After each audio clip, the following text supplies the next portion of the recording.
एक दिन यशोदा रानी गोदी में लाला को लिटाकर दूध पिला रही थी। तभी लाला ने कहा, मैया एक बात कहूँ। अब थोड़ा थोड़ा बोलने लगे।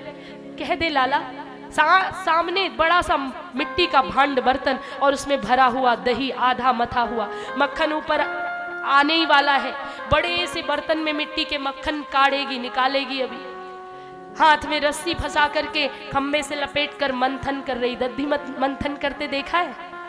दधी मंथन कर रही है और गोद में लाला झूला का आनंद ले रहे। यशोदा मैया ने कहा, क्या कहना चाहता है तू? अरे मैया तू ये बता मोए कि तो दूध प्यारो है कि लाला प्यारो है? अपने अबोध कृष्ण की बात सुन करके कहने लगी, मोए तो मेरो लल्ला प्यारो है। तू क्यों पूछे कन्हैया? मोए तो मेरो लल्ला ही प्यारो है। भला किसी मैया को लाल से ज्यादा कुछ प्यारा होगा?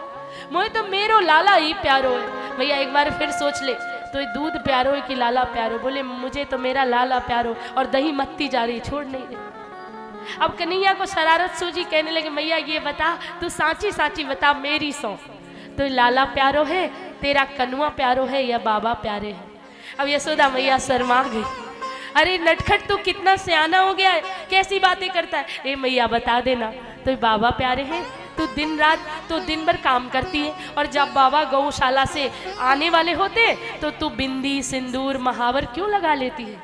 तेरे हाथों में चूड़ी, तेरी सुंदर सी साड़ी बाबा के आने के पहले क्यों सजती है? तू बाबा से प्यार करती है ना? तो कहते एक कन्हैया मत छेड़ मुझे, क्या बात है? मुझे तो मेरो लाला प्यारो। मैया सोच ले, तो बाबा प्यारे है कि लाला? बोले मेरा तो कनुआ प्यारो है। अच्छा दाऊ तो कह रहा था कि तुझे तो मैया मोल खरीद कर लाई है बाजार से। गोरे नंद यशोदा गोरी, इसलिए मैं पूछ रहा हूँ कि नंद बाबा मुझे भूल जाए, तू तो नहीं भूलेगी? बोले कैसी बात करता है, मेरे कलेजे का टुकड़ा है तू, और हृदय से लगा लेती है। फिर कन्हैया ने पूछी, मैया तो ये लाला प्यारो की दूध प्यारो है? तब तक धौली गाय का दूध सुरभि का बहुत सुंदर बर्तन में आग पर चढ़ा आई थी। तेज आंच होने से दूध उबलकर आग पर गिरा।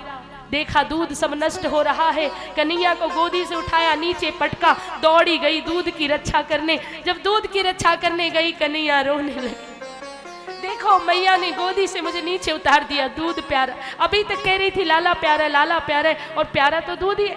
दूध की रक्षा करने अपने कन्हैया को छोड़ के चली गई। आज मैं इसके दूध दही का मोह खत्म करता हूँ। आंखों में आंसू, काजल को घोटकर पूरे मुख में फैला लिया और वहीं पड़े एक पत्थर को उठाया, चाटी, और उठा करके उस बड़े से भांड पर, बर्तन पर जोर से दे मारा। धड़ाम की आवाज हुई, पूरा दधी माखन सब बिखर गया। आधा मथा हुआ माखन, पूरे नंद भवन में माखन की खींच मच गई। नंद का आंगन माखन से युक्त हो गया। श्वेत रंग की मरकत मणियों से युक्त जो नीचे फर्श लगी है, उस पर जब माखन पड़ा तो और चमकदार हो गई। ऐसे खम्भों में देख रहे हैं अपने आप को और भाग रहे हैं, मैया आएगी तो मारेगी। मैया ने जोर का शब्द सुना, अरे लाला क्या किया? देखा तो सब सत्यानाश, सारा दूध दही बिखरा पड़ा हुआ। यशोदा मैया को आज नहीं छोड़ूंगी, बहुत गुस्सा। और छड़ी उठाई, लकुटी लेकर के भागी पीछे, तो कन्हैया के पैरों में पैंजनी बंधी है, कमर में करधनी, पैरों में नूपुर, पैंजनिया, कमर में करधनी, हाथ में मरकत के मणि के कुंदन, जड़ाऊ कंगन, विद्रुम के जड़े हुए कंगन, कानों में छोटे छोटे कुंडल, नासिका में बुलाक श्यामलई रंग, और ऊपर घुंघराली अलकावली, उसमें लगा मोर पंख। कमर में करधनी से ही ढका हुआ है, बस इतना ही पहने, गले में सुंदर मालाएं पहने। स्वरूप का दर्शन करो। छम छम चलते भागे तो नन्हे नन्हे चरण में माखन लगा। जहाँ छिपना चाहते वही इनके चरण पीछे पीछे छपते। ये छिपते हैं, वो छपते हैं, इसलिए कहते हैं जो दिखाई देते हैं वो प्रभु के चरण। और छिपता कौन है? छिप तो सकते ही नहीं, इसलिए छिपता उसके हृदय में है जिसका हृदय सीधा साधा है। ये बड़ा टेढ़ा है त्रिभंगी लाल। ये भाग रहे, मैया पीछा कर रही, जहाँ जाते वही इनके चरण, कहीं छुपने को ठौर नहीं। आंगन में जाकर ओखल के पास खड़े हो गए। मैया दौड़ी, मैया ने कहा आज नहीं छोड़ूंगी तुझे, आज तुझे बांधूंगी, इसी धूप में खड़े रहना। और फिर ओखल बंधन लीला होती है। भगवान को मैया ओखल से बांधने लगती है। बांधने लगी तो एक रस्सी लेकर आई, उसको फिर छोटी पड़ गई, दूसरी लेकर आई, उसे जोड़ा, तीसरी। जैसे बांधने का प्रयास करती 2 अंगुल रस्सी छोटी पड़ जाती। कहते हैं 2 अंगुल की दूरी है परमात्मा और जीव से, सिर्फ 2 अंगुल की दूरी। वो तुम्हारे भीतर है, तुम उसके भीतर हो। लेकिन जो माया का झीना सा पर्दा इसके कारण दिखाई नहीं देता।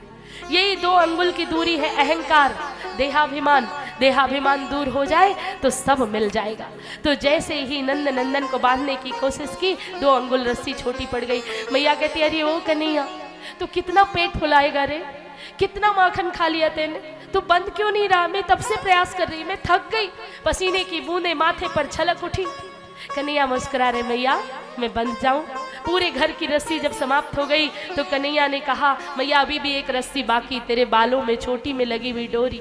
अपने बालों में लगी डोरी को निकाला और जोड़ दिया, और जैसे ही जोड़ा तुरंत क्या हुआ, तुरंत भगवान बंध जाते हैं, प्रेम के बंधन में बंध जाते हैं। प्रबल प्रेम के पाले पड़कर हरि को नियम बदलते देखा, अपना मान भले टल जाए पर भक्त का मान न टलते देखा।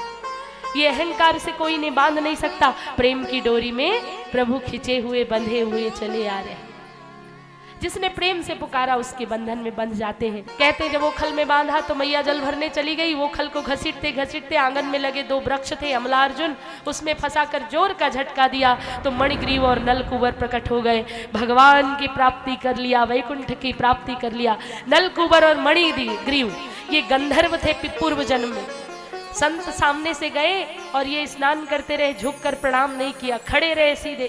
संतों ने श्राप दे दिया, जाओ जा करके नंद भवन में वृक्ष बन जाओ, तुम्हें बहुत सीधे खड़े रहने का वो शौक है। निर्वस्त्र होकर के स्नान कर रहे हैं और संत को प्रणाम भी नहीं किया। मदोन्मत्त गंधर्वों को संतों ने श्राप दे दिया कि जैसे वृक्ष बिना वस्त्रों के खड़े रहते ऐसे खड़े रहो, झुकते नहीं बस वृक्ष, तुम भी खड़े रहो। इसलिए कोई साधु संत भले ही कितना मलिन हो, कैसा दिखता हो, उसके वस्त्रों पर मत जाना। कभी दिख जाए तो उसे प्रणाम कर देना, क्या पता कौन से लोक से कौन देवता विचरण कर रहा। तो ये मणिग्रीव और नलकुबर का उद्धार किया मेरे प्रभु ने।